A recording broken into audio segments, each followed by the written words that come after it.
scientists and theorists in the country. J. Russell Muirhead, Russ Muirhead as we know him, and Robert Clements, Professor of Democracy and Politics and Professor of Government at Dartmouth College. That makes a lot of sense. Sort of that little moniker.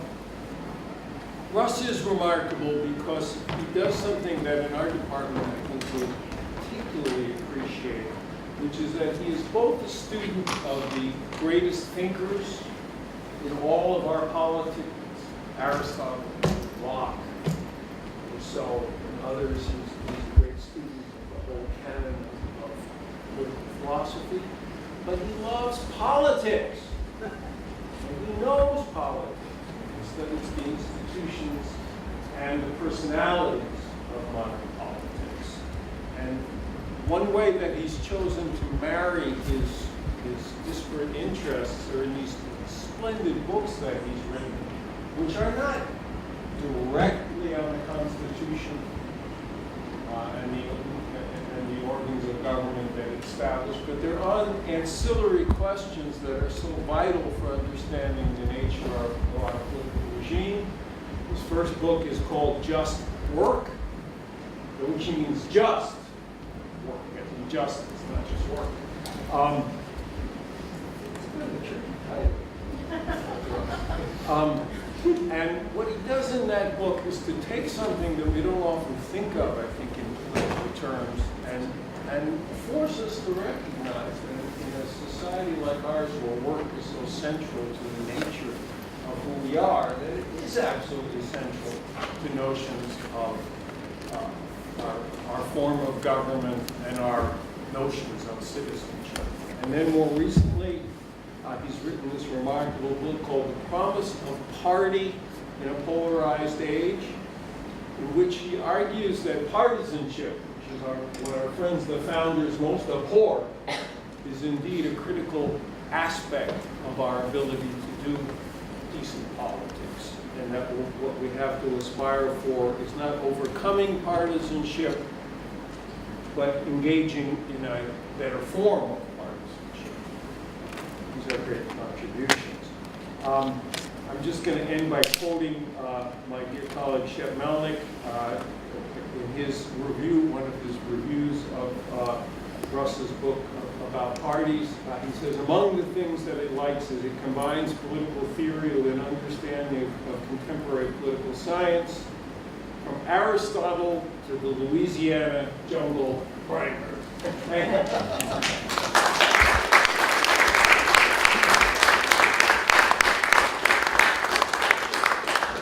Well, it is an honor to have been introduced by you, someone for whom I have so much esteem and such affection, and even more to be called a friend of this college and this department. It is indeed an honor, and it's also true. And I thank my friends here in the department for coming and for inviting me today. And since I'm told that we have all night, I'm going to actually discuss both of those books and their relationship to the United States Constitution. Will be done by midnight at least. So buckle up, and it'll all make sense in the end. The topic of this talk is called "What the Constitution Whispers in Our Ears," and I think sometimes in this Constitution, we love the Constitution, we revere the Constitution. It has this sort of beauty and allure. Now, of course, if you go to the political science department, you get yourself a copy of the Constitution, you start reading it. It's quite sobering reading. It's not all that interesting, sort of sentence by sentence, article by article. And yet we love it as if it's this thing of great beauty. And I think that's because not because of its mechanics, and not because of its particular phrases that Supreme Court justices might lean on with all of their weight, but because of its promise. The Constitution promises us that we can rule. It whispers in our ear and says, "You can rule," and that sounds delicious. It says, just the first few words of the preamble say, "We, the people, the first few words of the Articles of Confederation, which the Constitution replaced, say, "We, the undersigned delegates of the foregoing states," or something awful like that. The Constitution doesn't say, "We, the people," as if here, the people rule. And that idea of rule is just so, to me, it's so sexy and exciting. It's desirable. Who wouldn't like to rule? I explained this idea of rule to my children. They're 9 years old now. I explained it to them when they were just able to talk because I wanted them to learn about politics. And as soon as they could write, they actually posted a sign on the door that said, "Allie and Lila rule this room." I'm like, you got it! You get it! But you don't rule this room. And in fact, that was exactly what the most formidable critics of the Constitution charged after it was revealed to the public, after those 55 folks in Philadelphia showed it to the world. The critics said, hang on, the problem with this thing is that it doesn't permit the people to rule. It obliterates. It doesn't just make it difficult, it obliterates the possibility of rule. That's the charge against the Constitution. And it was made, I think, most formidably, or most interestingly, by, well, there's many, many interesting critics. I don't want to single this out, but among the most interesting critics is this guy, Melanchthon Smith, who opposed the Constitution, opposed the ratification of the Constitution in the New York State Ratifying Assembly. And he said, in short, something that I think we still say about our government. He said, the problem with this Constitution is that it's going to set up a government that is dominated by elites. That is perhaps the number one worry we have today in 2017 about our government, about constitutional democracy in the United States. That it has come to be dominated by elites. And just to clarify this charge that both Melanchthon Smith made in 1788 in the New York State Ratifying Assembly, and that many people make today, I want to distinguish it from a related but different charge. Some say the problem with our government today is that it's dominated by special interests. That small groups, through the power of money and organization, can influence, can get undue influence. And through their lobbyists, they can distort public policy and legislation to deal themselves special privileges at the expense of the whole, of the common good, of the many, of ordinary people. That's a real possibility. It's a real threat. It may be true right now. It's something that Americans have recurringly charged their government with in the Jacksonian era. Common concern that bankers, for instance, have dominated this new central government, were dealing themselves special favors. In the late 19th century, in the first years of the 20th century, the almost exact same concern came to dominate American politics. You read Teddy Roosevelt's speeches, and he uses this term, the special interest, the moneyed interest, and he wants to return government to the people. It was an abiding concern of the 1960s when people in political science departments, in large numbers, came to criticize interest group liberalism for distorting public policy to benefit particularly well-organized interests at the expense of the whole. And I think we still might believe that that is the problem with our politics today. So that might be a real threat. It might be true. That's not what I'm talking about. What I'm talking about is the prospect that the government will be dominated by elites. It might be dominated by elites who are authentically public-spirited, who are not dealing themselves special favors, who are not trying to betray the people, who are not trying to subvert democracy. It could be dominated by elites who want to do what's right for the whole. It could be dominated by public-spirited elites.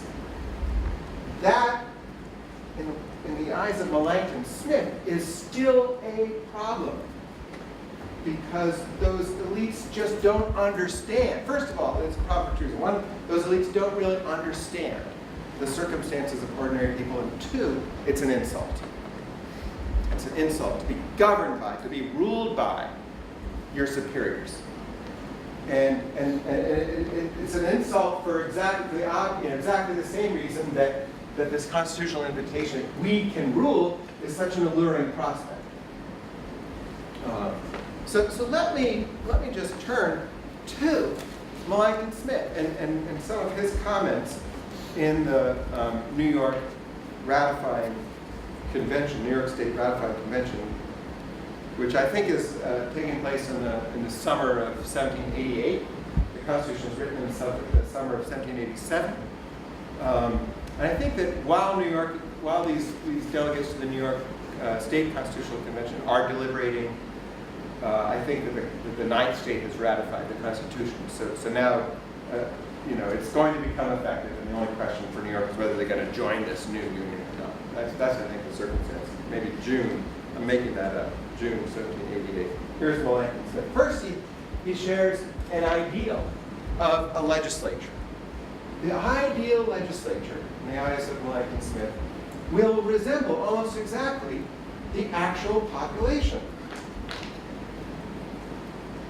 Representatives should resemble those they represent. The legislature should be a true picture of the people, should possess knowledge of their circumstances and their wants, sympathize in all their distresses, and be disposed to seek their true interests.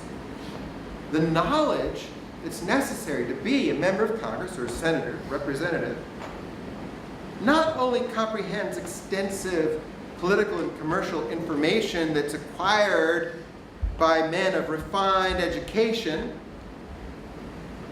those who have the leisure to attain high degrees of improvement, go to college, for instance, but it should also comprehend those who have an acquaintance with the common concerns and occupations of ordinary people. For instance, Melanchthon Smith says, to lay taxes, to decide on taxes, you need to know not only the abstruse principles of the system of finance, but also you need to have an understanding of the circumstances and abilities of the people in general. By the way, when he says, when he refers to those who might have a familiarity with the abstruse parts of the system of finance, he has a particular person in mind. There's a particular person he has in mind who's badly suited to be a popular representative, as brilliant as he is, as expert as he is. And that person is, or was, Alexander Hamilton. He was the one Melanchthon Smith had in mind. Alexander Hamilton, yes, a genius. He's like a professor of economics would be for us, a great professor of economics, but not in touch with ordinary people, doesn't understand the real circumstances of life. We're going to have a government that's dominated by Alexander Hamiltons. I am convinced, Melanchthon Smith says, that this government is so constituted that the representatives will generally be composed of the first class of the community, which I shall distinguish by the name of the natural aristocracy of the country. Put differently, he's saying, I'm convinced that this Constitution is going to be dominated by incredibly excellent people, really brilliant people, incredibly powerful, capacious people. This, by the way, was exactly what the Federalists hoped. James Madison in Federalist 10, he doesn't say, let's get a legislature that resembles the people. He thinks, he said in Vices of the Political System, written in 1787, I think, he says, the problem with the state legislatures is that they look a lot like the people. They're doing a lot of stupid things. They're flattering popular prejudices. They're pursuing people's short-run interests at the expense of their long-run security and prosperity. The problem is they're too democratic. Let's have a legislature that where the representatives are elected from, not from real communities, from real places. I was just saying to Professor Faulkner, I'm from Manchester, New Hampshire. That's a real place. It's there because there's a waterfall. That waterfall could first had a lot of fish, then could power mills. So people naturally congregate there, and they developed a way of life through their work, whether it was first fishing and later manufacturing. And they had this kind of common way of life, a common character, a common outlook that characterized it. Madison did not want places like that electing representatives who resembled them, who were like them. He wanted big, large districts, so large that we didn't really know each other, so large that we couldn't really share an outlook, or maybe a religion, or a common way of life, or economic mode of production, or economic activity. And we'd end up just having to select for people who had made a name for themselves, maybe through success in business, maybe some sort of super successful farmer, maybe somebody who'd done something extraordinary, who really created a reputation that went beyond the boundaries of their neighborhood, their town. And those people he called diffused and established characters. Let's hope that in this new legislature, because there's big districts that go beyond the bounds of any community, people have no choice but to vote for really excellent people who diffused and established characters. That's Madison. You read Federalist 10, it's all there. Melanchthon Smith understands this and says, this legislature is going to be dominated by the natural aristocracy. Oh, you will tell me, he says. There's no such thing as an aristocracy in the United States of America. That's our particular good fortune and genius. We don't have an aristocracy. We don't have an hereditary aristocracy. But, he says, listen, let's get serious with each other. We may not have a legal or hereditary aristocracy, but every society naturally divides itself into classes. The author of our nature has bestowed on some greater capacities than others. Greater birth, greater education, talents, wealth. All these things create distinctions among men. In every society, men of this first class will command a superior degree of respect.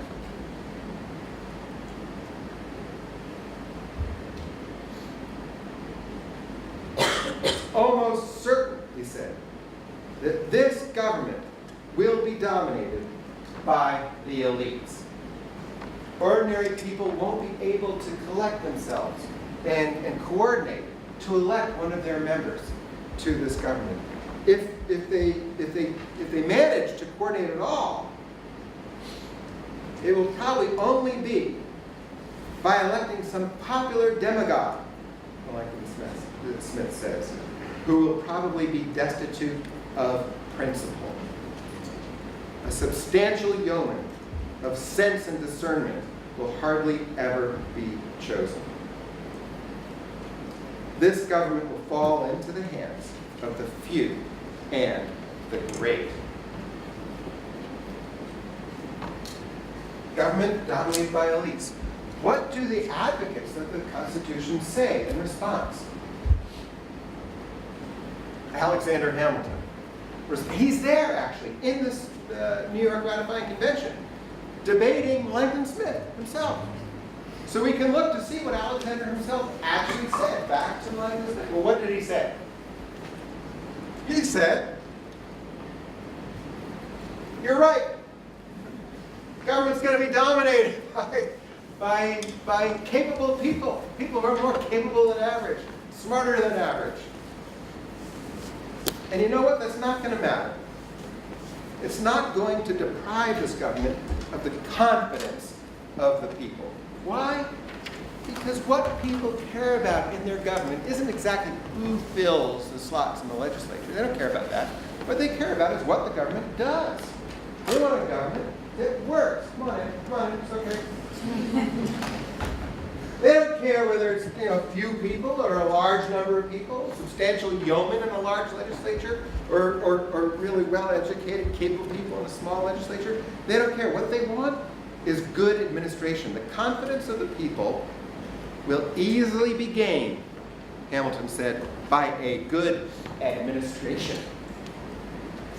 That's from the New York Ratifying Convention. You can also hear that argument in Federalist number 27. Where Hamilton says almost exactly the same thing. He says, I believe it may be laid down as a general rule that popular confidence in and obedience to a government will commonly be proportioned to the goodness or badness of its administration.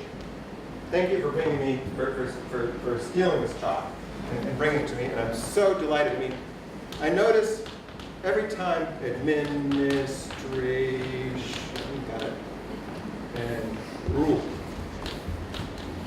I notice that every time I schedule a class at Dartmouth, where I teach, they ask, do I want a smart classroom? They call them smart classrooms, which is filled with like $100,000 of soon-to-be obsolete technology. And I would say, no, what I want is a lectern and a chalkboard. I want a dumb classroom with smart students. That's what I would like. That's not available. Literally, don't have a chalkboard. But if I want to use PowerPoint, what's the difference between rule and administration? Good administration. That's what people are doing. And administration, man, that is Hamilton's word. That's the word to associate Alexander Hamilton. I was just down on ComApp in the Back Bay before coming up here to BC this afternoon. And just off Arlington Street on ComApp, in that beautiful park between the two lanes of traffic, is a statue of Alexander Hamilton. And it's a beautiful statue. And whoever did the inscription came up with something just perfect. It says, although his particular province was the treasury, his genius pervades the whole administration of Washington. They got it. They understood Hamilton. It's so odd in a way that it doesn't say pervades the whole government. Washington. So it pervades the whole Constitution, they might have said. His genius pervades the whole Constitution. Wouldn't that be a good praise for Hamilton? But it doesn't say this. It pervades the whole administration. So what is administration? What's the difference between administration and rule? Because what Hamilton is saying, Melanchthon Smith is saying, hey, this Constitution will not let the people rule. You know who's going to rule in this Constitution? The elites are going to rule. And the people are going to feel insulted, and often they're going to be misunderstood, and their interests won't be well represented. So the problem with the Constitution is that it obliterates popular rule. Hamilton says, yeah, whatever. This Constitution is going to give us good administration, and people are going to appreciate that.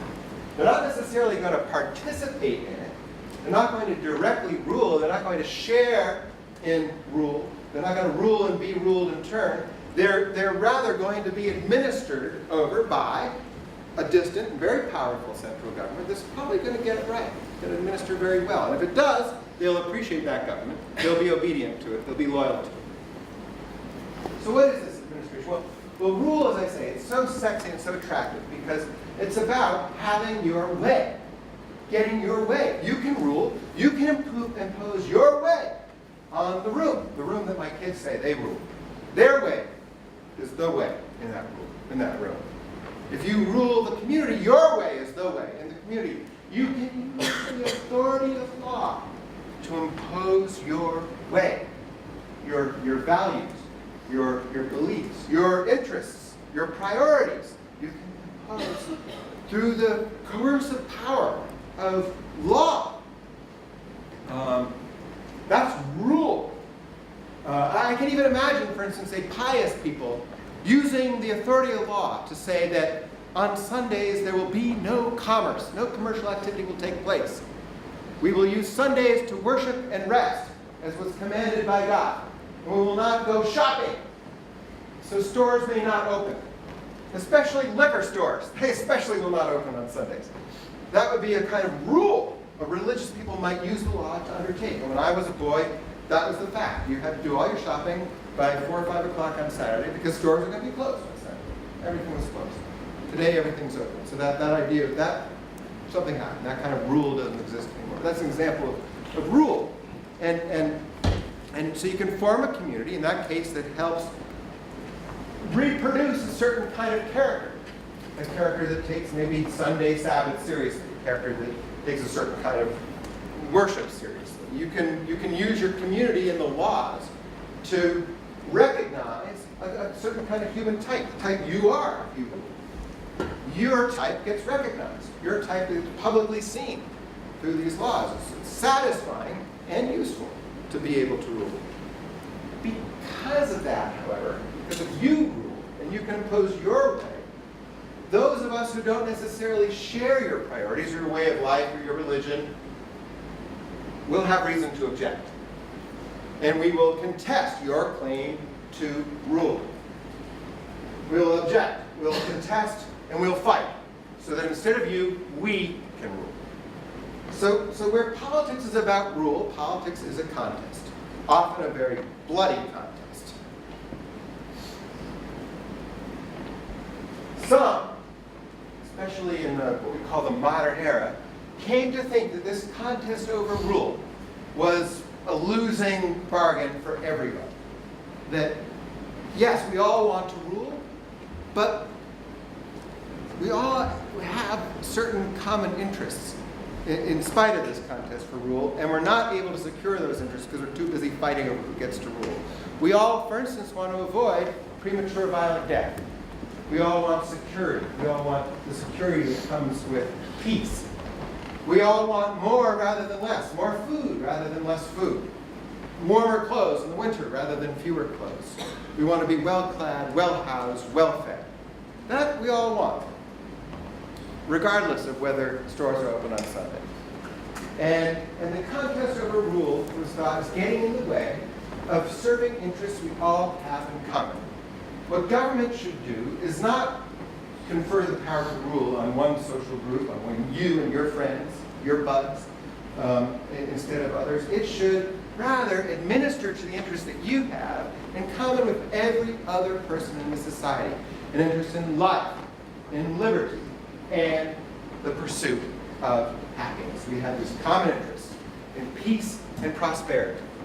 And look, what it takes to secure those interests, this is a matter of, you could almost say, rationality. I mean, there are certain policies that will get us closer to peace, that will secure the peace. Others will not be conducive to peace. Certain policies will be conducive to prosperity. Someone who understands the abstruse principles of the system of finance is more likely to land on those policies that will conduce to prosperity than someone who doesn't know the second thing about economics.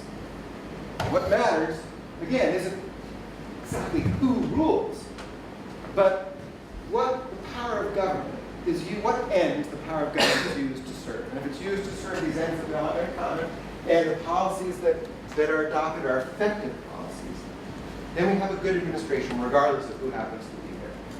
So maybe Hillary Clinton is an elite, maybe everyone she would have appointed to the agencies would also be elites, but her advocates, her fans, her partisans would say that that government would have been vastly more effective than the government that we currently have. That's what a partisan of Hillary Clinton's would probably argue. Not that she's one of you, she's like you, her people are just like you. They're connected to, I'm just glad that's not my phone. They're connected to you. That's not the claim. The claim is that she would administer things. That's what Hamilton wants. That's what Hamilton says this Constitution is about. Good administration, not rule. In the politics of rule, you can almost think everybody is political. Everybody has a desire to be recognized in the way that you are when you can give definition to the authoritative laws of the community. So when you can define the way of life that the community will uphold as best and will try to reproduce over time. When you get to do that, you and your people get to do it, you get a certain kind of satisfaction. It's almost a kind of freedom. It's a power. It's a capacity that's deeply satisfying and gratifying. And maybe this is what it means to be human in the fullest sense, to be political like that. In the politics of administration, the assumption is that people aren't necessarily naturally political. They're naturally biological. They want to live, just like an earthworm wants to live and not die. People want to live. They're naturally, what else are they? Naturally, I guess, appetitive. They want to eat. They want soft mattresses to sleep on. They're comfort seekers. They're like, I don't know, pigs. And so we're consumers. We're naturally economic, but not naturally political in the politics of administration. And on Hamilton's view, this is what the United States Constitution is really about. And this is why people will like it. And listen, you can make a case that that's what we've had. What we've had since 1789, the Constitution became effective, is a politics of administration. And sometimes it succeeds in really stunning ways. I mean, in the 20th century, this government has defeated fascism and communism in the 20th century by pursuing policies that may or may not have been broadly popular at the time, by pursuing a steadfast policy, for instance, of containment over the entire second half of the 20th century. It's accomplished other things. It's eradicated poverty among the elderly. Old people don't need Alpo anymore in the way that they did prior to Social Security. Rates of poverty literally eradicated among the very demographic that was the most impoverished, those who are too old to keep working. And it's through a policy that was administered from the center and imposed on the whole country in the 20th century. So you could say this is what we have.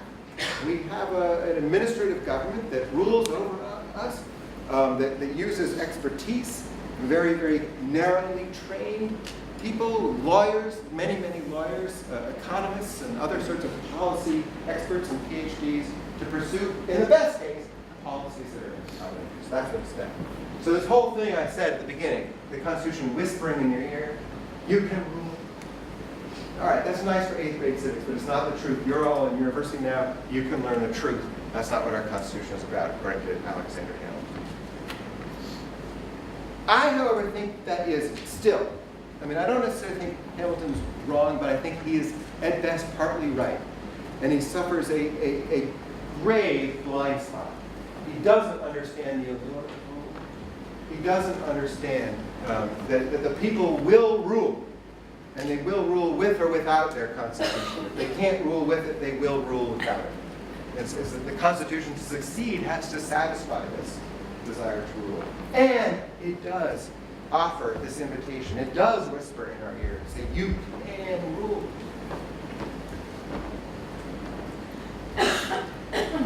To rule, the Constitution says, though, you have to do my bidding.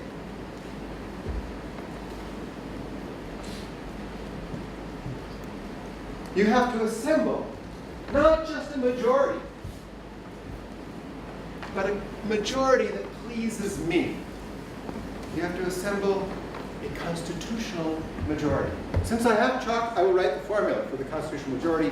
You all know it. This is not rocket science, but it is mathematics. Let's see, what is it? Is it 218 over 435 plus 51 over 100 plus, what would it be? 270 over 538 plus, let's say 5 over 9 equals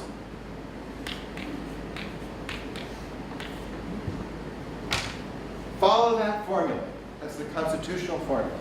And you can rule. What do you have to do? You have to elect a majority to the House of Representatives. 218, if I remember the numbers right, out of 435 members of the House of Representatives. Elected every 2 years. So you've got to do it not just now, but 2 years from now, 2 years after that, 2 years after that. You have to do it a bunch of times.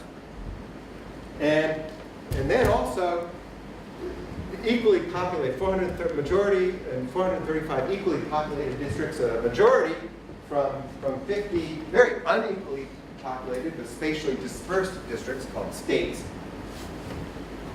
You have to compile every 4 years a kind of combination of those two formulas, really weighted toward the population.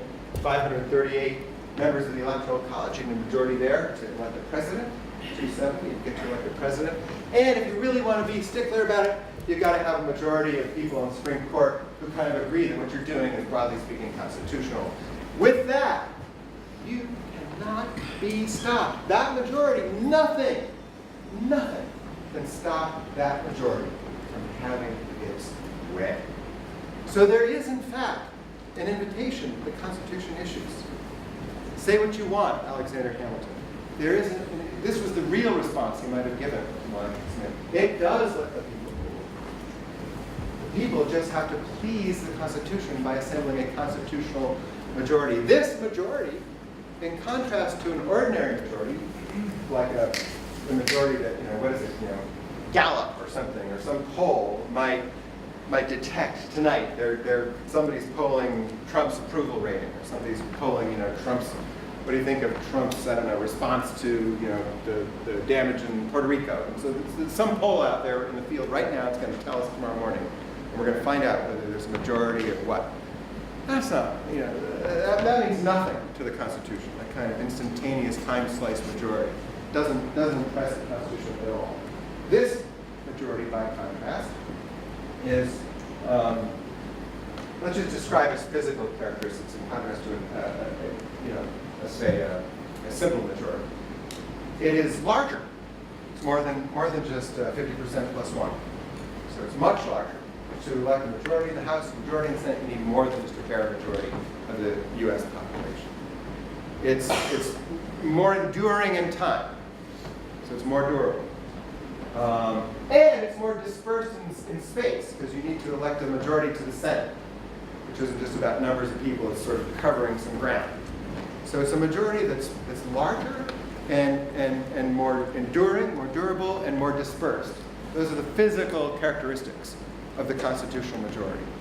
And Madison and Hamilton, the founders, also thought that those physical characteristics would correlate with what we might call moral and intellectual characteristics. This constitutional majority would more likely be rational, that is, that it would more likely land on policies that actually would conduce to peace and prosperity, and would more likely be just.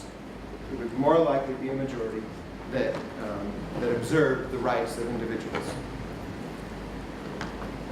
There's no guarantee that it will be either rational or just, and if it isn't, nothing can stop it. But they hope that it would be. So, in fact, the people can rule. We can rule through this Constitution. The problem is that in my lifetime, no one has succeeded at mastering this constitutional formula. No one has successfully accepted this constitutional invitation. Round about when I was born, by the way, the institution that does this for us, that helps us, we the people, rule through our Constitution, are parties.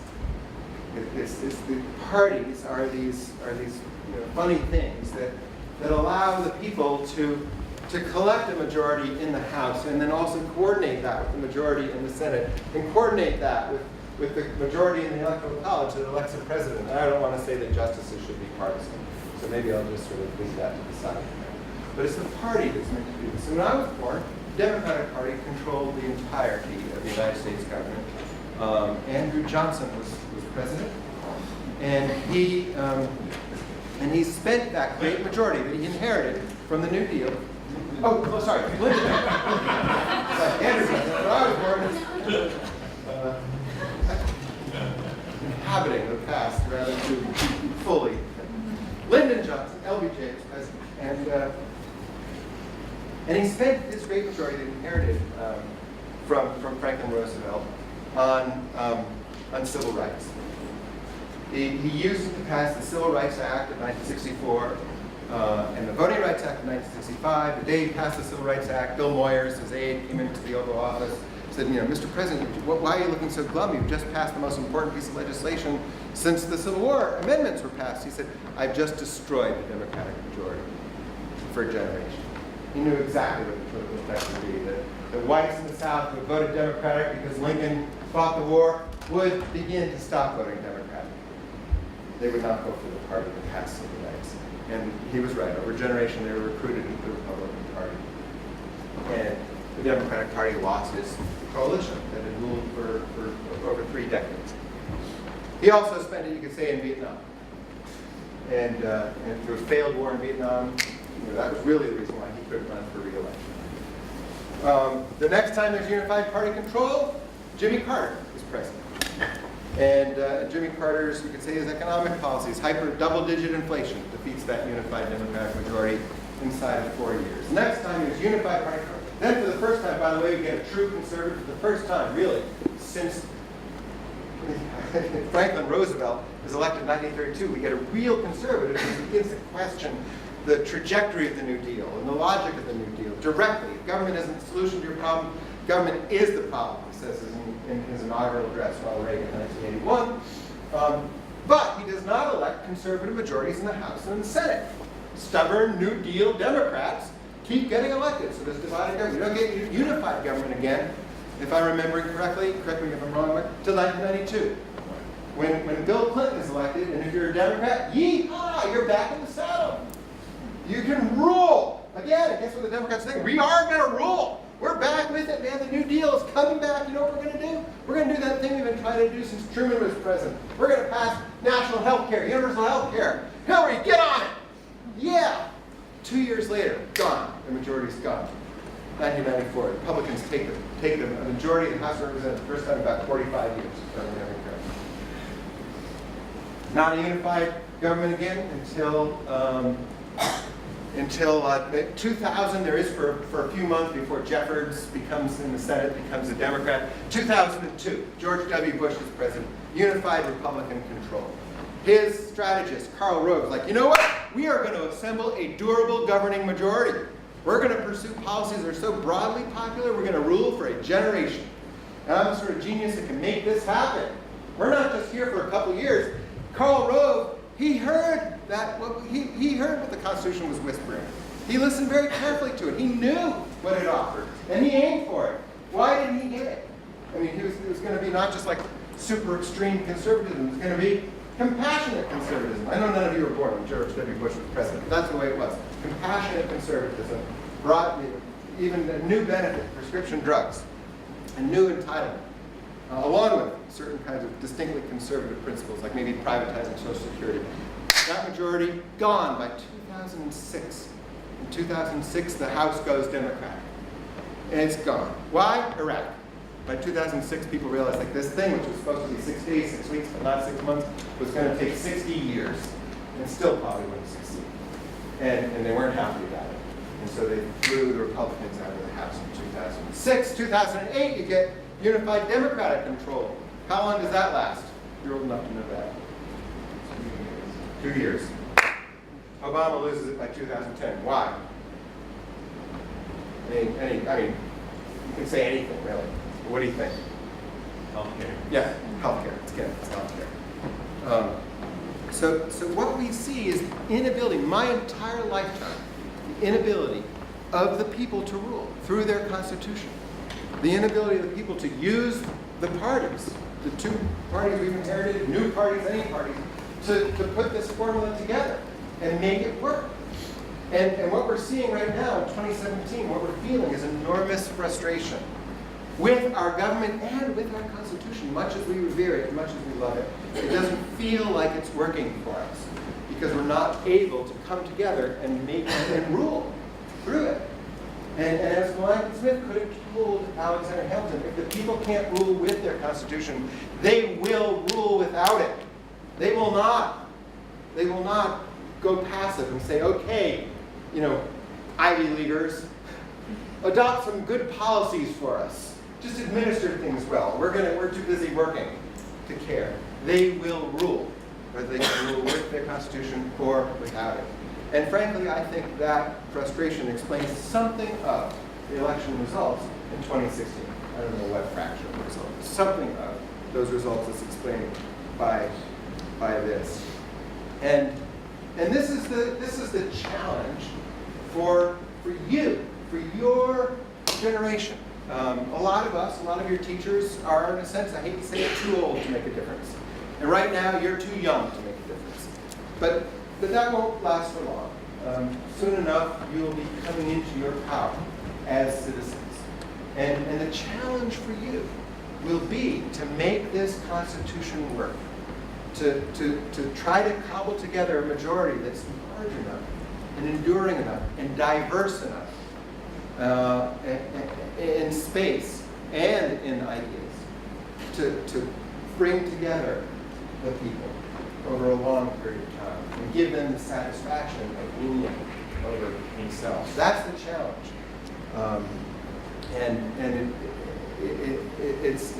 It's the gravest challenge, I think, when we really think about the system of government. It's the gravest challenge we face. The Constitution is whispering in our ears, but we have to listen to it. We have to accept its invitation. We have to, and when I say listen to it, what I mean is we have to understand that it's not just any majority. It's not enough to win the next election cycle.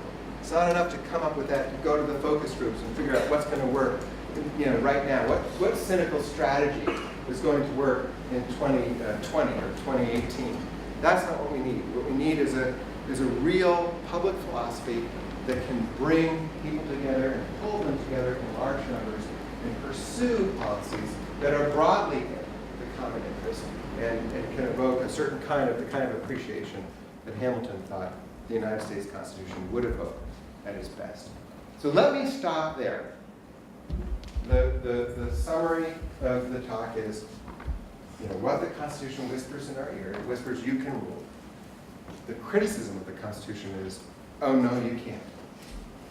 That's Langton Smith. And even Hamilton might say that. Even Madison might say that. Yeah, no, you can't. No, you can't. That's not what the Constitution is about. It's about good administration, not empowering fiery, angry majorities that share a way of life. But actually, I think, oh yes, you can. Oh yes, you can. You can rule. The Constitution didn't just intend to empower elites. It did create a path to popular self-government, to rule. And it has worked, and it can work, but we need to make it work. So I will stop there, and let me say, I would be just delighted to take questions, thoughts, comments, anything you might have to get a little bit of discussion going. Would you like me to take questions from the floor? I can call it. I can Yeah. call it. Yeah, I can call it. No worries. And so if you have a thought, if you have a question, just remember, it doesn't have to be a good one. One of my teachers said to me, there's no stupid questions, there's just stupid people. Just let it rip if you have a thought. We'll make sense of it. Yes. So I was wondering if you would say a little bit more about the role of religion in this administration rule dichotomy. You had a very interesting point on the blue laws, when the stores were closed on Sundays, and the reason for that primarily was so that people could worship on the Sabbath, and they weren't required by their jobs to violate their religious beliefs, and so the First Amendment is very important. I believe it's First Amendment right to the right to religious liberty, which is important for the pursuit of happiness, which somehow plays into that rule. And when you're talking about those numbers, none of those numbers, the people, the 535 people that are with the president, none of those people don't have college educations. Colleges today, and probably there's an abiding difference, perhaps, between the elite educated and the common people, a different level of reliance on religion, and less clinging to their Bibles, as it's been put. So I wonder if you have some general thoughts on that, if that difference, if all of the universities are run by atheists and are educating the people who in order to get a degree, you have to please those atheists, then isn't that an abiding problem that can never be, those people can never be represented in the way that they desire to be represented? Yeah, and when you think about the original constitutional formula, it seems to me that people like Madison did hope the national government would not, in fact, reflect people's religious understandings in a narrow way. That's that is the First Amendment.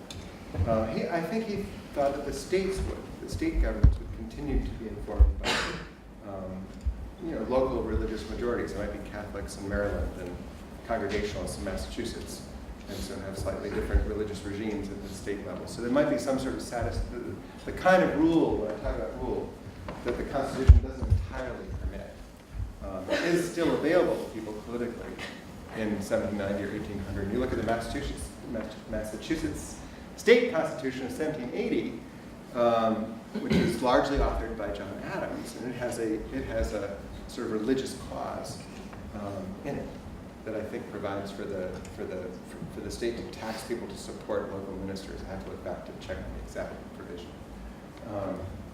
So that's one thing. We've got now the Bill of Rights, as it's understood in a more particular way than perhaps Madison understood it, is applied to the states, and states are the same way. So that's one big change. The kind of rule that might have existed in the original Federalist formula isn't available now. And the second, as you say, is a social change. In the late 18th century, as I sort of think of it, there were maybe a very small layer of elites who were secular, deist, if not atheist, but Jeffersonian about their religion. They kept that to themselves because they understood that they were surrounded by a religious population. They understood the rhetorical burden of persuading people who wouldn't agree with them, particularly. And so they temporized and moderated. Whereas now it might be a much, much larger group that's also more extreme than Jefferson, even Jefferson was, with respect to religion. And that I think, what you're pointing to, Amy, I think really just exacerbates this challenge. It's harder if there really is a gap between the way of life of the people, or many people, and what our politics permits. It's harder to collect and assemble a real constitutional majority. I mean, I think we have one party that is attuned to the religion of the people, in particular evangelical Christianity, that goes out of its way to reflect some understandings from that, and not to, at least to insult it. And so I think there is actually a tether, a line of connection between the religious beliefs that prevail in large swaths of the country and our national politics. It's contested. It's not reflected in both parties to some extent, but it's not exactly blocked either. Yeah. In the face of oncoming crises like climate change and automation, do you think that we have time or the ability to solve this equation and rule in such a way that can save us before we're faced with the consequences? I mean, when I think about why it's not working and why it hasn't worked since I was born, I have to confess to a degree of confusion and just wonderment or ignorance. I don't really know. So it's not been working for a while.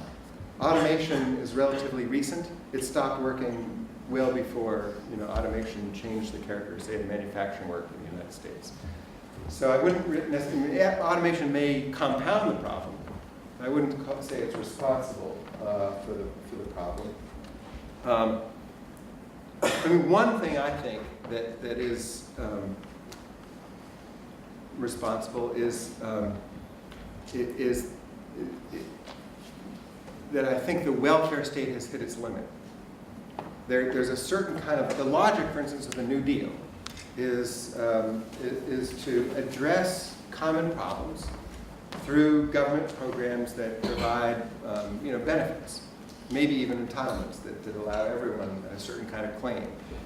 There were ideas afoot in the mid-20th century that the government might go well beyond, for instance, just poor support, and that is welfare or unemployment benefits, but it might actually guarantee a job, guarantee employment to everybody, or even guarantee an income to everybody, and there'd be a scheme of public provision that goes beyond even what we have now, well beyond it.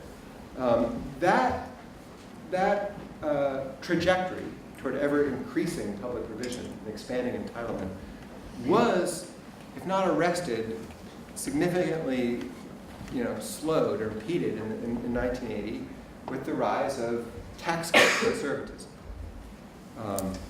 And so the Republican Party under Reagan said, we're opposed to the expansion of entitlements. Mondale, who challenged Reagan in his first re-election campaign, said, I'm going to expand poor support. And Reagan said, I'm going to cut the size of government. I'm going to cut taxes and make the government smaller. Reagan didn't exactly succeed at that, but he did inject this new thought. And ever since, Republicans have been, like they're trying right now, trying to cut taxes. It turns out that American people really, American citizens really like that. They like tax cuts. But they also like entitlements.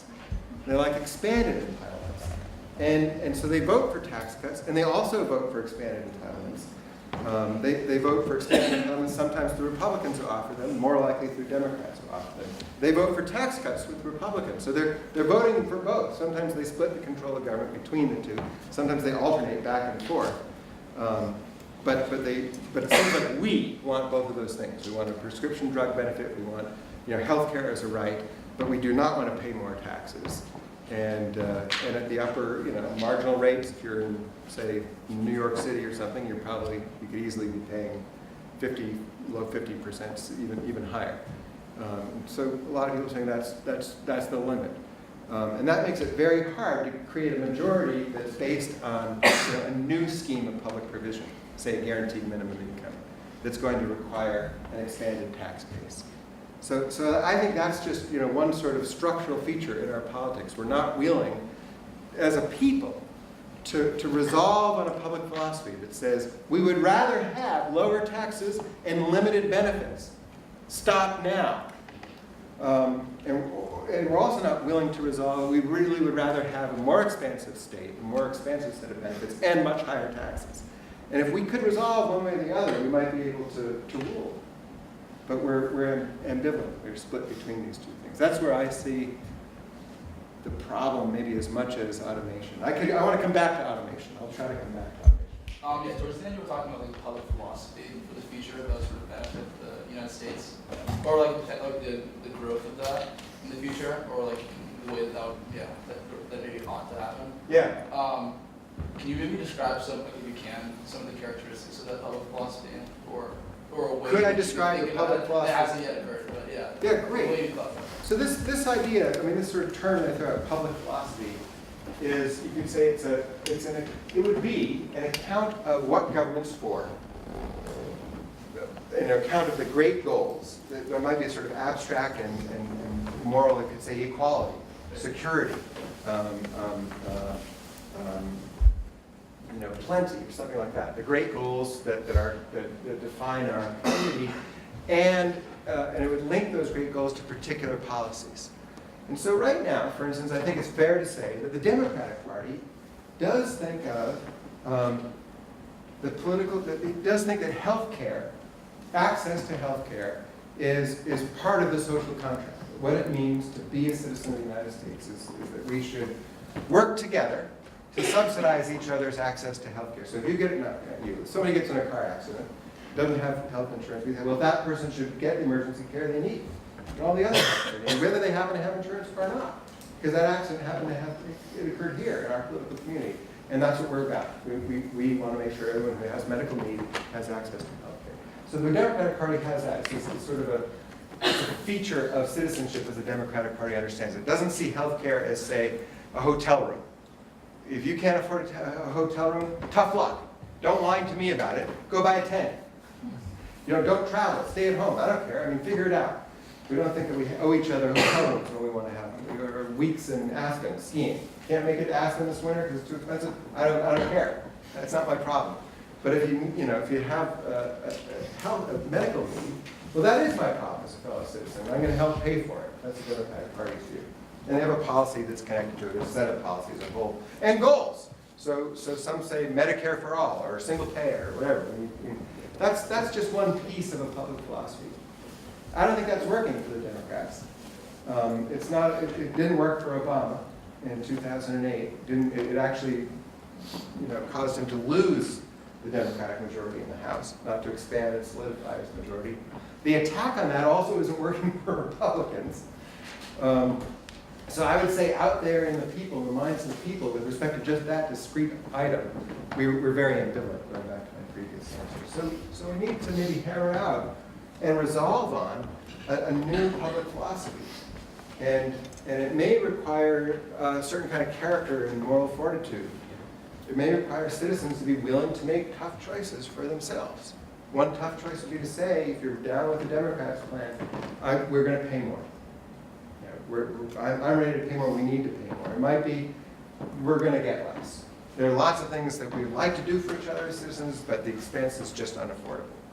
And those are, I think, mature, that'd be the reason about a public philosophy in a sort of mature way. I hope your generation can do it more successfully than mine. By the way, I just want to tell you anecdotally, when I was your age, I remember kind of coming, I didn't know whether I was a Republican or a Democrat. And I was watching, the presidential elections, and I remember volunteering for a Republican named Howard Baker. And then I was like John Anderson. And then I remember also, then I worked for a Democrat. I was kind of trying to figure out what I was. And I didn't like the idea that the whole purpose of government was just the same thing that it was in 1932 when Roosevelt was elected. I thought we really, it's a new time. The country's much, much more prosperous. It's in a different place than it was in the Great Depression. We need a new public philosophy for a new age, for a new circumstance. And I even thought, the Cold War thing wasn't quite the same as it was, in 1948. Different foreign policy, different sort of domestic policy. And I remember looking around and thinking, who's going to do it? Where are we going to get this? Where are we going to hammer this out? And that ended up, my curiosity about that took me into political philosophy. From the perspective of, empowering a new majority in Congress is kind of a dead end. But I got curious about what sorts of goals were desirable and what sorts of policies were desirable. I'm thinking about those on a philosophic level.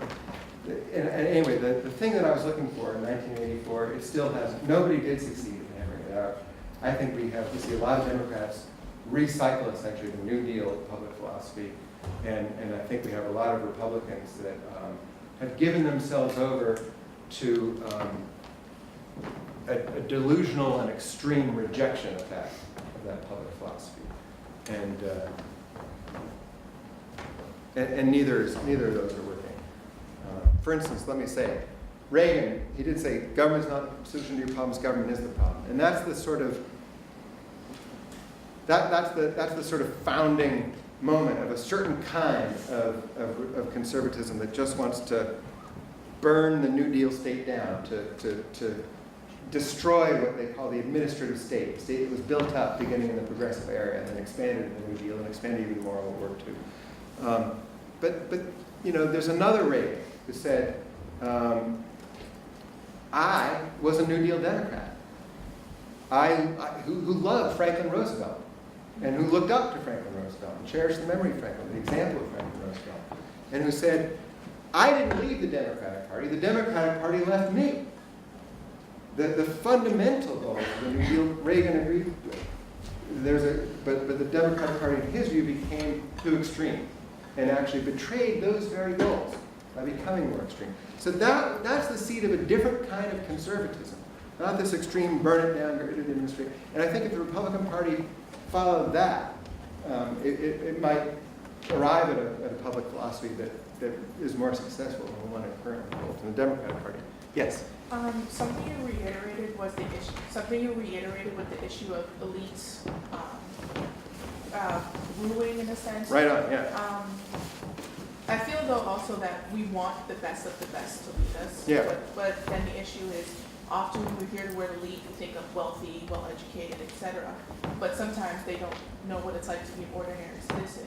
So what do you think is the quote-unquote best of the best who can lead us but also are still relatable and know the concerns that the ordinary people have? Yeah, that's great. So right, the idea that we might empower an elite, this is Madison. He says that he wants diffused and established characters. That's a direct quote from Federalist 10. That's not ordinary people. They're a little better than ordinary people. At least more judicious, more prone to deliberation, more sober. Sort of like the way you would say we want our judges to be better in certain respects than just a random sample. People would be more judicious, more sober, more reasonable or rational. That's Madison's thinking. So yeah, we want a certain kind of. I don't think that those qualities necessarily correlate with the markers of our social elite. I'm not sure any longer that those qualities correlate, for instance, with a degree from a selective college or university.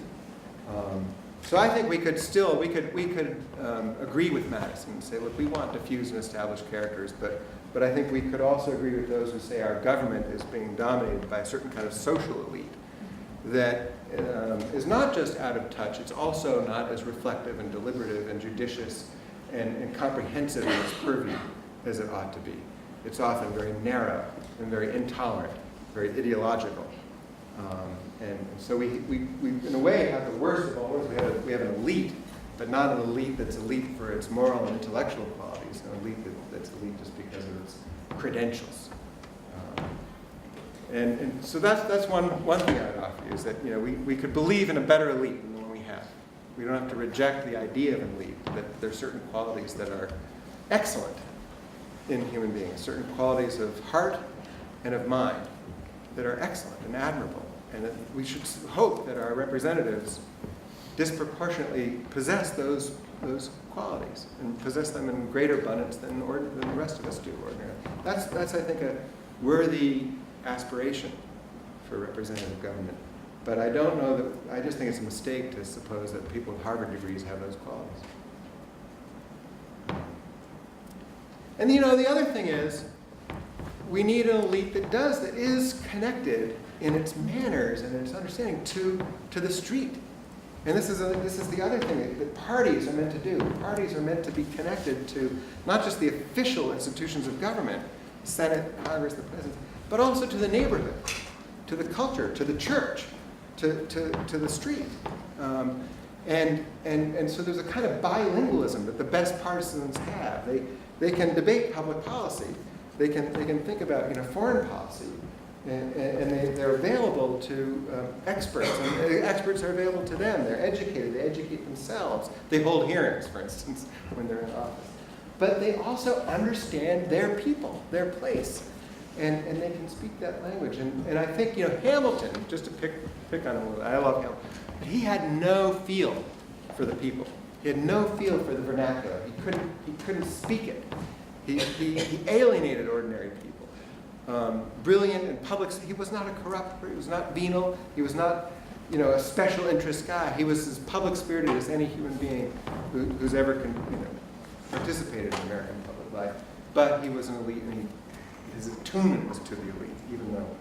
And Jefferson cultivated a little bit more of a connection to popular prejudices and popular understandings. And so I do worry, about our elite living a social life that's just utterly insulated from the life of the country. And I'll give you a quick example of that. Fewer and fewer of my students work summer jobs.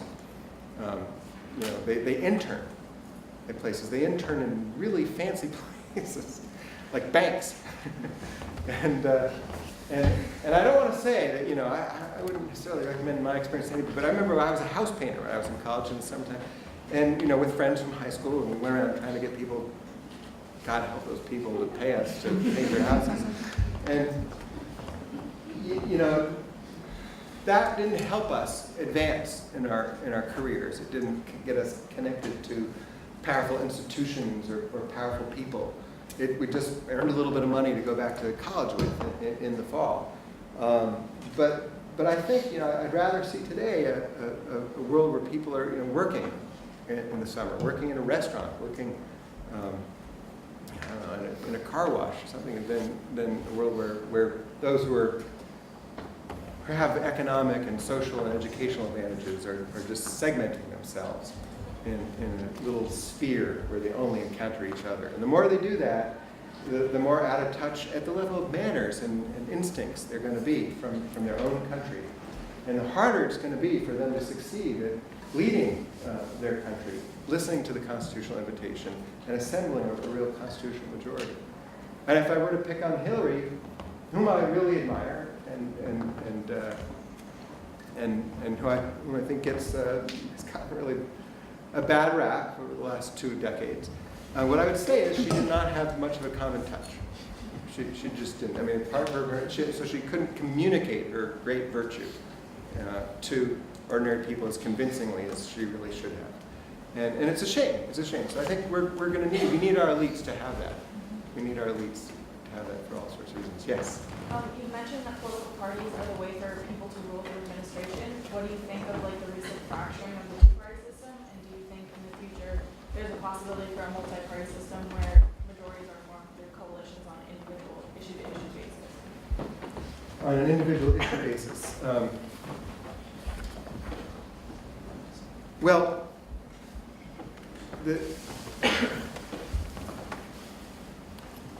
here's the trick. Say you get elected to the legislature, the House of Representatives, and there's an individual issue that you really care about. Let's just call it, let's take healthcare again. Let's say you care about the Affordable Care Act, something like refining and improving it and solidifying it. And so you get in there, and that's what you want to accomplish. In order to do that, with respect to that bill, you need to get 217 people to stand with you and do the thing you think needs to be done with respect to health care. And then you need to have another coalition of 51 in the other house that will do exactly the same thing and pass exactly that same bill. And by the way, you're also going to need to get either 270 or get a president who will agree with you on that one issue. Now, when you do that, there will be those who disagree with this reform that you're undertaking. And they will obstruct, and they'll argue, and they'll try to defeat you. And let's just say you win. Let's say you win. It's 2018, and you pass a health care bill that rescues, the individual market, let's say, in health care.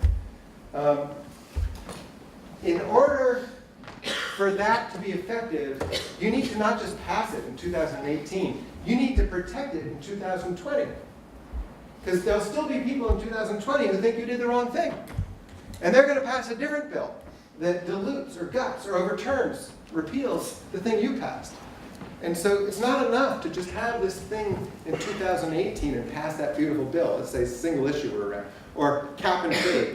We're going to pass a cap and trade bill for global warming in 2018. We're going to also need some sort of majority. It doesn't have to be exactly the same people, the same individuals, who are there in 2020 and agreed with what we did in 2018 and are willing to mop it up and refine, because we might have made some mistakes. They need to refine and improve what we did and solidify it. We're going to need people there in 2024 and 2030. So let's say we pass a Social Security Act that is designed to eradicate poverty among the elderly. What year is that passed? Is that passed in Social Security? 1935. So we're in the legislature in 1935, and we passed this bill. Well, there are people in 1945 that want to get rid of Social Security. We may not even be alive anymore. We were there in 35. We passed it. It was a great achievement of our career. 10 years later, there are people still in there arguing about it. So you need some people who continue to agree with the thing you did, who will try to run for office, and among all the other things they want to do, will protect that thing you did. Now, I don't care what we call that. We could call that a team. Team of like-minded individuals, a team of people who agree on a public philosophy. But they're a team that's trying to get reelected over time in order to get something done and keep it. And we could also call that a party. So I don't see how it's possible to do something in politics, given the fact of disagreement and controversy, without something like a party. And Roosevelt, his party continued on after he died, pursuing exactly the policies that he passed when he was alive. And so in 2004, George W. Bush is reelected. And he says, I'm going to privatize, was reelected by a large number of people, I built up a lot of capital, I'm going to spend it, I'm going to privatize Social Security. And a whole bunch of Democrats just objected. And none of those Democrats were even alive in 1935, in all likelihood. They certainly weren't serving in the legislature, but they were still trying to defend the thing, for better or for worse, rightly or wrongly, that Roosevelt passed, and Roosevelt's Democratic Party passed. So that's the way politics is. You have to come together as a group and stand together over time. And it's not just you individuals. You have to have some philosophy that binds a group over time. That doesn't mean anything. Yes, thank you for getting the chalk. Oh, no problem. Yeah. Is it necessary I know you said the vision for the Constitution is that someone manage to amass enough power to establish a majority and have a long-lasting majority, but is it necessarily the best thing for a country that, Oh, let's say right. someone does solve the equation and gets, a very long-lasting majority that lasts for about 20 or 30 years? Doesn't that kind of leave out a whole section of the American people who aren't going to hear any of their views on what the world should be articulated for? Yes, absolutely. It absolutely does. It absolutely does. If you do succeed, so this whole thing that I'm describing, of the rule of a constitutional majority, will scare the daylight out of some people, especially those who think they're not likely to be in that majority. They're likely to be in the minority. And look, I think there's something very fearsome about rule. And so that's why the constitutional formula for rule is so daunting. That's why Madison and Jefferson don't say, if you get to 51%, they don't go for what we think of as a kind of parliamentary formula, where if you can get a majority, you're in, nothing can stop you until the next election. The constitutional majority is much, much more daunting. It's meant to make it less likely that this majority will be one that is adverse to the rights of individuals and to the permanent and aggregate interests of the community. That's also from Federalist 10. But less likely is not impossible. It does not make it impossible.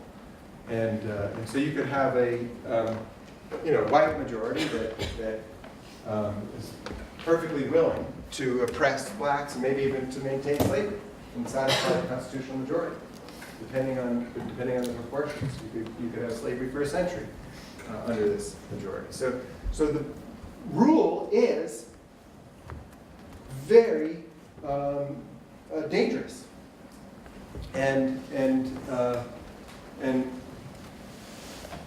I'm not sure, however, that there is an alternative to it, that we could create an antiseptic politics in which no one rules, in which we just engage in an act of reason to discern, to apprehend what the true interests are of all human beings, and then hire a bunch of experts to design and implement policies that effectively and accurately secure those universal interests. That would be a politics that's not rule. It'd be like a science of politics. Administered. It'd be an administration. It'd be politics as administration.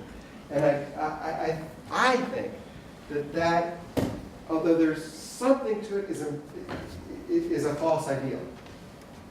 And that politics of administration embodies within it also a form of rule, and is just as fearsome and just as dangerous to the permanent aggregate interests of the community and rights of individuals as more straightforward, unmasked rule is. And so I think there's no way around politics, and there's no way there's no insurance policy that completely insulates us from the unspeakably grave dangers that rule carries. I mean, the worst form of rule, tyranny. This is what you're alluding to, and you're thinking about a majority that's tyrannized over by a constitutional majority. Like, do I really want the Constitution to work? Because that raises the specter that there will be a minority that's tyrannized over. See, there's no way to design there's no way that we can cooperate for a mutual benefit without admitting some risk of tyranny. The Constitution is meant to minimize that risk, but it's as great as the institution is, without some sort of virtue in the citizenry, it won't work. It won't completely insulate us against it. And there is no science of politics that can dispense with this risk that comes with rule.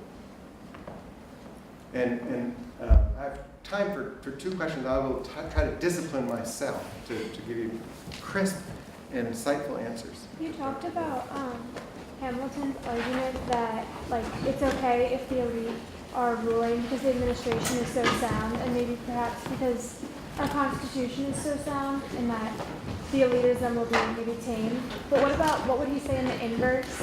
and maybe people are saying that Trump is so ignorant or so common that it's going to destroy our administration. Would his argument still stand? Would Hamilton's argument Yeah. stand if Hamilton were to witness? It's a good question. What would Hamilton say if he could return the United States today, return from the dead, and just kind of survey the scene? And and the office I think that Hamilton did care the most about was the presidency. That was one he thought about the most. It was one he did not want term limits, by the way, because he wanted presidents to be able to be reelected right up until they died, even if that were decades, and if that meant they were kind of like kings, that was okay with Hamilton. He wanted them to entertain great, great plans for themselves and for the nation. And so I think, gosh, I think my hunch is that Hamilton would immediately recognize the type that Donald Trump was. I mean, I don't think Donald Trump would scare Hamilton or alarm him particularly. I think he would disappoint Hamilton, though. I mean, Hamilton saw demagoguery. He saw plenty of demagoguery. I think demagogues who were probably had sharper fangs than Trump has in his time. And so I think he'd immediately recognize the type. I think he would see Trump as a kind of soft and pathetic demagogue who's ultimately not very threatening. So ultimately also not very competent. And it would disappoint him to see the Constitution elevating this type. And I think he'd also probably tell us to get rid of that 2-term limit on the presidency.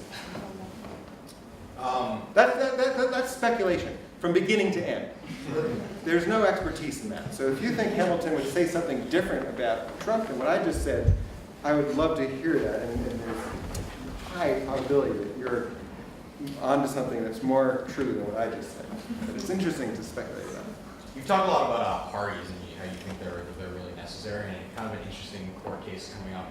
I don't know if it's this week, it's sometime around now. It's the partisan gerrymandering case at the Supreme Court. Yeah. I was just wondering what you thought of that. There are a lot of strong opinions of people who think the founding fathers intended for there to not be it, so they should overturn. There are a lot of people who said it's not written in there, so they shouldn't. Well, I was just wondering what you thought, and what maybe people back then when they were designing the Constitution might have. Yeah, I mean, my sense, and look, I'll just answer that based on, kind of a almost amateur reading of Federalist 10 that you could read, for yourself and size up just as well as I could. You look at Federalist 10 and what I think, Madison is saying. Look, we want very large representative districts that are, as I said before, real places. They're so large that they're more like counties or something. They encompass a whole lot within it. And we want a lot of diversity in those districts, so that there's not one group that shares an interest that's so dominant that it can control its representative. And so that's what we want them almost to be random groupings, random administrative lines. And so I think you would say that the gerrymander, which has been perfected with computer technology, and allows us to kind of craft these districts where everyone's likely to share a certain kind of ideology, that goes directly against the Madisonian idea that districts should be diverse. And it could be that gerrymandered districts are one of the reasons why parties have failed to moderate American politics, why the parties have become more extreme ideologically. And because they become more extreme ideologically, neither party has been able to satisfy this formula for more than a 2-year stint. So it could be that by getting, my hope would be, and I just don't know if the empirical facts would back us up on this, but my hope would be that if we could get rid of gerrymandering, that districts would elect more moderate representatives, whether they be Republicans or Democrats or Green Party or whatever. And those more moderate representatives would create more moderate parties that would be more successful at vying for a real constitutional majority. And then we would have this experience of the Constitution really working and enabling us to rule. I'll stop there. Thank you.